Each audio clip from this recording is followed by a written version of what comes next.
It is an inward sense of the soul, for a while retaining and examining things brought in thither by the common sense.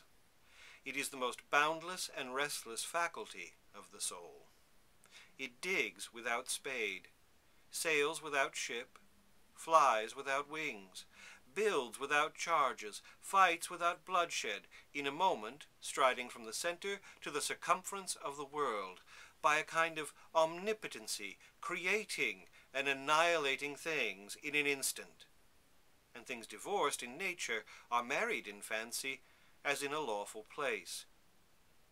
It is also most restless.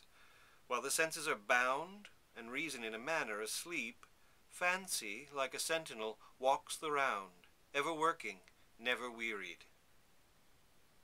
The chief diseases of the fancy are either that they are too wild and high-soaring, or else too low and grovelling, or else too desultory and over-voluble.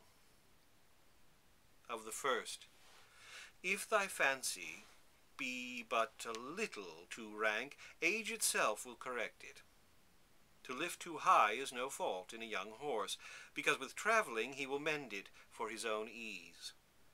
Thus, lofty fancies in young men will come down of themselves, and in a process of time the overplus will shrink to be but even measure.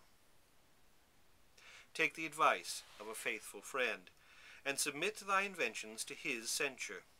When thou pennest an oration, let him have the power of index expurgatorius, to expunge what he pleaseth, and do not thou, like a fond mother, cry if the child of thy brain be corrected for playing the wanton.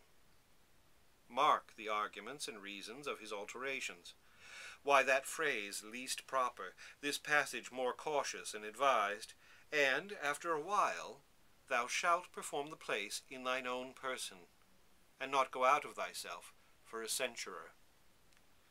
If thy fancy be too low and humble, let thy judgment be king, but not tyrant over it, to condemn harmless, yea, commendable conceits. Some, for fear their orations should giggle, will not let themselves smile.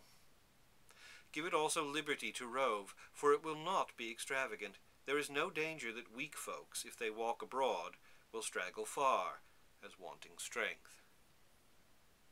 Acquaint thyself with reading poets, for there fancy is on her throne, and in time the sparks of the author's wit will catch hold on the reader, and inflame him with love, liking, and desire of imitation. I confess, there is more required to teach one to write than to see a copy.